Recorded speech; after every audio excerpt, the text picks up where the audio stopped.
What's up, everyone? It's CGen here. Today, I'm bringing you a proper guide to the thrower army that I personally use in E32. First, let's quickly go through the hero setup. Dragon Duke with Stun Blaster plus Fireheart. Barbarian King with Snake Bracelet plus Spiky Ball. Honestly, one of my favorite setups for this army because it helps him survive much longer. Archer Queen with Action Figure plus Magic Mirror. And Grand Warden with Rage Gem plus Life Gem. I'm also using 3 furnaces in my army because I personally find them really powerful. But I've seen people using the thrower army without even a single furnace, and it still works really well. So the number of furnaces is completely up to you. I'm just more comfortable with 3. Now, let's jump straight into our first E32 attack. Alright, here's our first E32 base. Interesting. It's a box-style layout. Pause here for a sec. How would you approach this type of base with the thrower army? Hear me out. With throwers, the first thing I always look for is the fire spitter position. And we also want to avoid entering through compartments that deal heavy damage to our troops. You can see we have 2 really dangerous compartments here. Now, we have to go through one of them, so let's figure out which side is safer. Between 9 and 12 o'clock, we have the Clan Castle, Rage Tower, and Super Wizard Towers all packed together. That's way too much damage for our main army, so we're going to avoid that side. Instead, the safer entry is between 3 and 6 o'clock. Now, here's how I'm approaching it. I'm starting with a Warden Charge from 3 o'clock to clear these buildings and create our first opening. But notice something important. I intentionally went toward the Revenge Tower side instead of the Monolith. Why? Because I want to take down that Revenge Tower as quickly as possible. Once the Warden Charge is finished, I'll use a Super Wall Breaker right here to open this compartment. That gives our main army a direct path inside. Now I'll deploy the throwers, followed by the King and Queen from the 9 o'clock side. Their job is to clear these outside buildings and create a strong funnel. This funnel is extremely important because it prevents our main troops from walking around the base. Instead, they'll be forced straight into the core. And finally, this is where our final boss, the Dragon Duke, comes in. I'll send him from the 3 o'clock side, where he'll clean up the remaining buildings and help push the attack through. So that's the overall plan. Safe entry, Warden Charge, Wall Breaker opening, funnel with King and Queen, and Dragon Duke supporting the main push into the core. Now, let's see how the attack actually plays out.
Don't hesitate to use an early rage spell. It's really important for keeping your main army moving.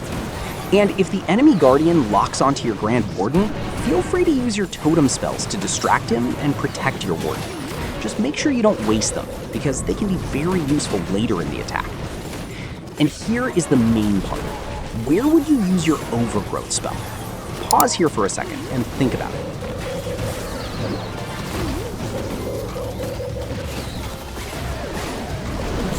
So here's what I did. As soon as the Rage Spell tower went down, I immediately deployed my Overgrowth spell to avoid the heavy damage coming from those Multi-Inferno towers. And trust me, those Multi-Infernos are an absolute nightmare for this army. You have to make sure you use your Overgrowth at the right moment, and this was the perfect timing. And just like that, the entire base is completely crushed. With the right timing and this thrower army strategy, there's almost nothing this base can do to stop us.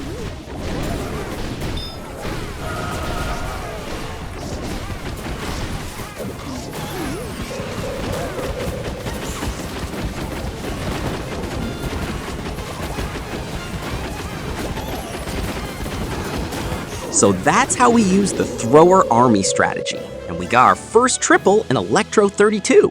This attack is seriously powerful. Now let's move on to attack number 2. Kinda similar base layout, but how do we approach this one? Pause here for a second. Hear me out. This time we have 2 invisible spell towers in the core, and we don't have the giant arrow in our army composition. Now, we have an option here. We can use the log launcher to trigger the invisible spell towers, but since we're entering from the town hall side, our troops will automatically trigger those spell towers anyway. That means using the log launcher here would basically be a waste, so instead, I'm going to use the troop launcher. So here's the plan.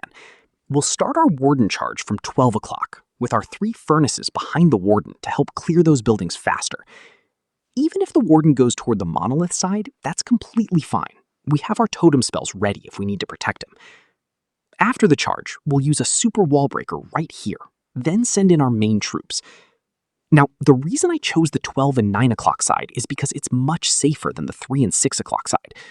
You can see the bottom is completely packed with heavy damage dealers, including the clan castle and super wizard towers, which could instantly delete our troops. On top of that, the town hall is sitting in a very isolated position, and we definitely don't want to risk ending up with a 1-star attack. So to play it safe, I'm approaching from the 12 and 9 o'clock side. After deploying our throwers, our king and queen from the 9 o'clock side will create the funnel, forcing our throwers directly into the core. And remember, don't hesitate to use your totem spells to distract the guardian, or freeze spells depending on the situation. Finally, Dragon Duke comes in from 12 o'clock to clean up the remaining buildings. That's the plan. Let's see how it plays out.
Have you noticed something? I actually made a mistake here. I completely forgot that I need to keep my warden alive throughout this entire attack. While deploying my king and queen from the 9 o'clock side, I got distracted and completely missed it. And unfortunately, the warden went down. But no worries, we still have a revive spell available. So we can bring him back and continue the attack. Let's see if we can still pull off this triple.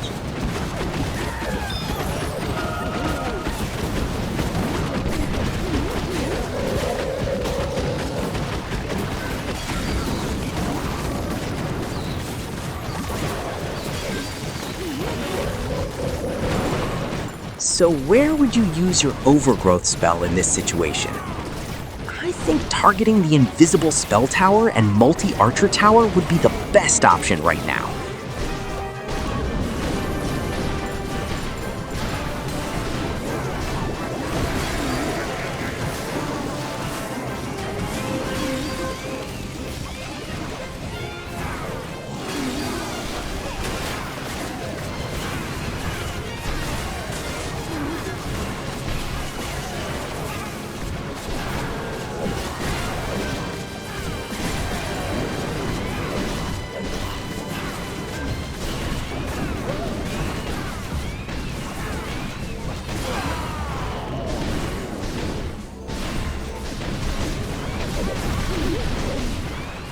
There it is!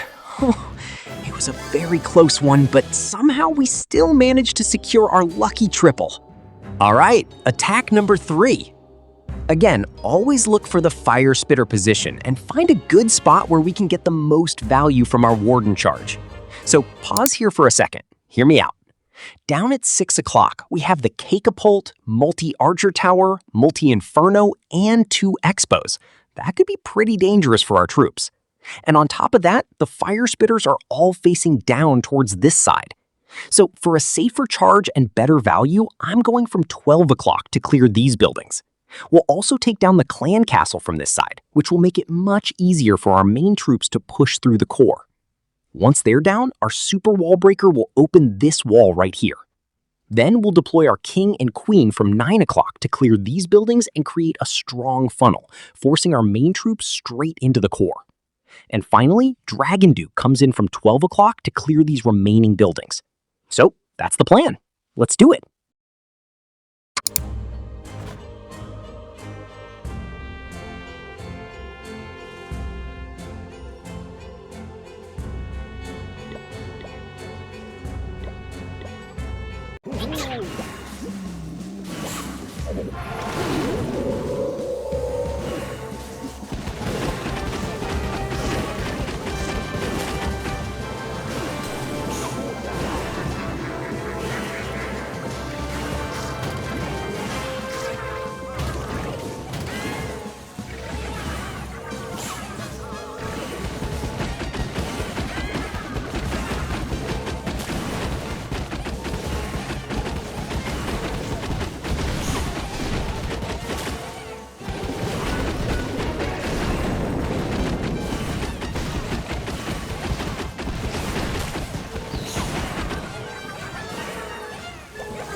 So, where should we use the Overgrowth spell? Honestly, I think this spot right here is perfect. These buildings are extremely powerful, so it's better to avoid them for now. I'll crush them at the end.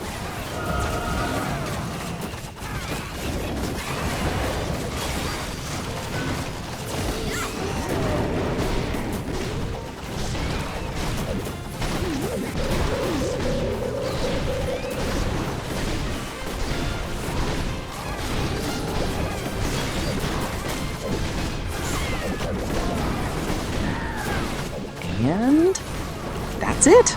Another triple secured in Electro 32.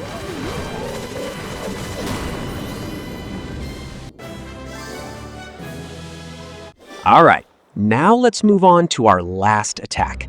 This time, I'm not going to tell you my plan beforehand. Instead, watch the attack closely and try to analyze what I'm doing and why I'm making each move.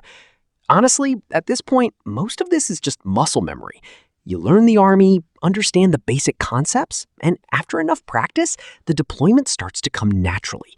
So keep practicing this thrower army, and I'm sure you'll start seeing some really good results with it. Now, let's see how this final attack goes.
And that's the end of our thrower army guide.